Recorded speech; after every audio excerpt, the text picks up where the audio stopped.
When you think of modern live service games, what is the first thing that comes to your mind? Well, for me, sadly, it's microtransactions, skins, and crossover events. And while we have done a whole video on the channel analyzing the effect that live service has had on your favorite games and franchises, one thing that we didn't really dive into in that video was the impact that this specifically had on the identity of those games. So to understand what I mean by the identity, let's take a trip back in time to my favorite gaming generation. The gaming generation that made me fall in love with online multiplayer games, and that was the good old Xbox 360.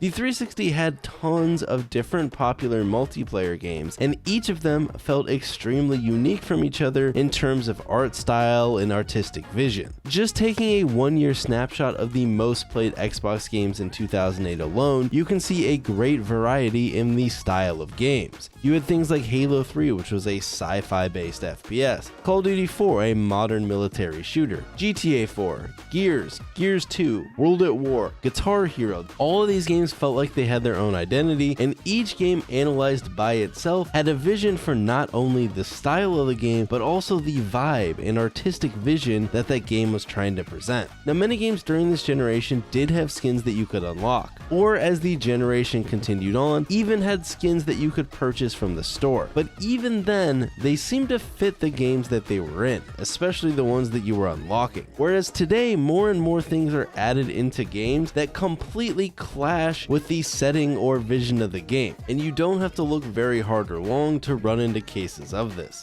Let's take a look back at Halo 3 or Halo Reach. These games, especially Reach, had a ton of different armor pieces that you could pick from, and all of it felt very quote-unquote Halo in nature, even though you had all these different options that you could pick from. Even in Halo 3's case, where there actually was an IP crossover in the game, which was the Hayabusa armor, which actually is named after Ryu Hayabusa from Ninja Gaiden. Now, this armor, while samurai themed, still very much looked and felt like it fit in the Halo 3 universe, which is sort of in stark contrast to what we might have seen today. There's a good chance that if they did this same crossover today, you might have just seen Ryu Hayabusa copy and pasted straight into the game. Even going back to some of the older Call of Duties of that same time, the camos felt much more grounded and didn't start to get more wacky until directly purchasable skins began to creep into the game, with Black Ops 2 being the first time that we would begin to see these. The thing is though that these skins, while not earnable in the game, were actually very reasonably priced, only costing 160 Microsoft points or about $2 USD.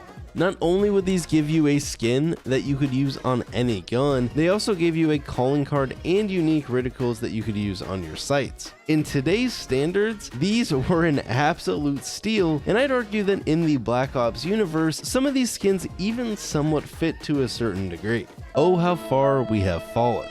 Now, this isn't to say I hate fun and that I don't like cool looking skins or crossovers. I mean, hell, I've bought a lot of the Halo crossovers that there has been. But the question is, are these hurting the overall identity of the games that they're being brought into? And I think objectively, that answer is yes, even if we happen to enjoy bits and pieces of it. Today we get skins and crossovers in a variety of shapes and forms, some purely cosmetic and some more gameplay impacting. Fortnite really seemed to kick this crossover trend into a whole new gear, as it feels like a new crossover enters Fortnite almost every single week. Now, Fortnite obviously wasn't the first game to do a gaming crossover, but they are the first game to do them at the quantity they do. Now, we do have to give Fortnite some credit though, because some of the things that they add into Fortnite actually do have some gameplay impacting changes and aren't just purely a skin in the store, though sometimes they very much are just that. Tons of real life people, brands, and other characters from different games have made their way to the Tilted Towers over the years, and it makes it really hard to put a finger on what the identity of Fortnite really is, other than a hodgepodge of various IP and brands from all over media. At times you could argue Fortnite itself almost feels like more of a marketing platform than an actual game, even though clearly the underlying game is enjoyed by millions of players. What other game can you play as Ariana Grande and floss on a Doom guy after you 360 no-scope it? What?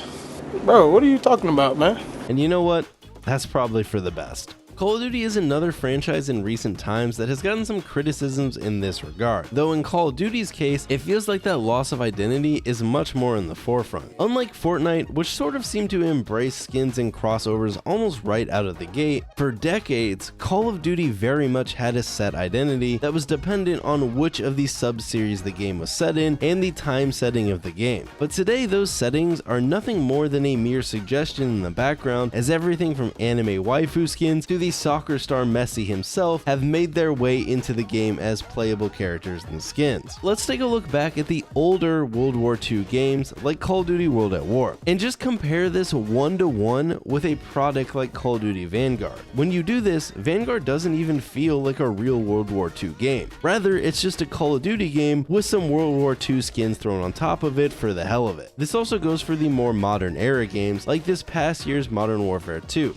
The stark contrast in the identity of Modern Warfare 2 from 2022 and the Modern Warfare 2 from 2009 is glaringly obvious, as you went from a grounded, modern military shooter with albeit some arcadey gameplay to an absolute clusterfuck of a game masquerading as a milsim shooter while also allowing you to play as a superhero from The Boys or drop into Warzone as Nicki Minaj. Game identity has been thrown out of the window in favor of anything that will sell more skins. Call of Duty and Fortnite aren't the only games doing this though. Almost every live service game is. Whether it's just skins or crossovers from other parts of media, they are literally everywhere. And while some of these do happen to pique my interest, overall they leave me wondering if the loss of identity has caused some of that stale feeling that a lot of modern multiplayer games have. Halo itself has gone on a rampage in this regard lately. While Halo Infinite certainly has skins of its own, a lot of it is actually pretty grounded in the Halo art style. Even the fracture cores, which are meant to be the more wacky and non-canon armor, still actually have that unique Halo feel to them, somewhat reminiscent of that Hayabusa armor back in the day. You could play as some World War II looking Spartan, or a Spartan that looks like he kinda has a hazmat suit on, but they still resemble a Spartan, which is a lot different than just tossing a celebrity straight into the tunnels of live fire. Yeah.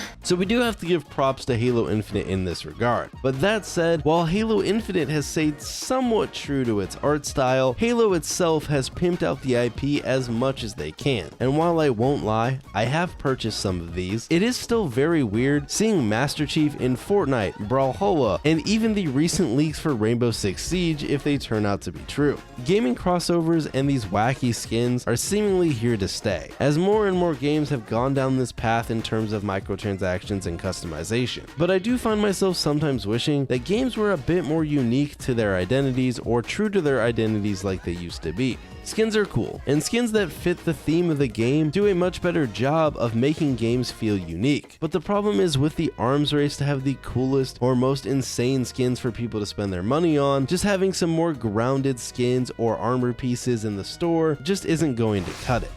And that's gonna do it for the video. This one was a little bit shorter. I kind of wanted to talk about this because it feels like there's new gaming crossovers or media crossovers announced all the time, and it's becoming almost hard to keep up with. But I hope you enjoyed the video. Let me know what you think about these crossovers in the comments below. Other than that, I want to give a huge shout out to all the supporters on Patreon. You guys help keep the channel going, and I'm extremely thankful for that. Other than that, I hope you guys enjoyed the video, and I'll see you all next time.